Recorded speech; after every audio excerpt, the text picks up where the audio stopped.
నాకు ఎదురైన ఒక సంఘటన మీతో షేర్ చేసుకుంటాను. ఈ షాప్ ఆంటీ అయితే కాదు. నాకు ఎదురైన సంఘటనను బట్టి మేమైతే ఫ్రూట్ షాప్‌ని మార్చేసాము. ఈ ఆంటీకి దగ్గరకైతే. ఈ ఆంటీ అయితే మంచిగా ఇస్తుందనమాట.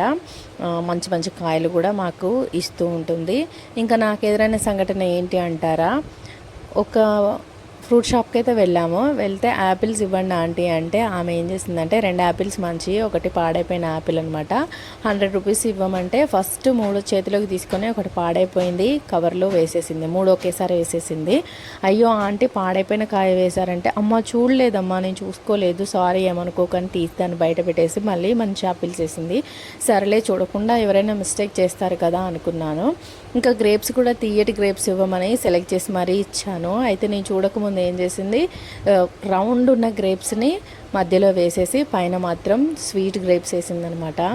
అసలు ఇంటికి వచ్చి చూశాక పిల్లలు, అమ్మ మమ్మీ అన్నీ పుల్లటికాయలు తీసుకొచ్చావు అనేసి అంటే, అయ్యో అంటే ఈ ఆంటీ కావాలనే యాపిల్ విషయంలో కూడా అలా చేసిందని నాకు అప్పుడు అర్థమైపోయింది. చూడండి, ఇలా మోసం చేసే వాళ్ళు కూడా ఉంటారని నాకు అప్పుడు అనిపించింది అనమాట. అందుకే మేము ఫ్రూట్ షాప్ని అయితే చేంజ్ చేసాము.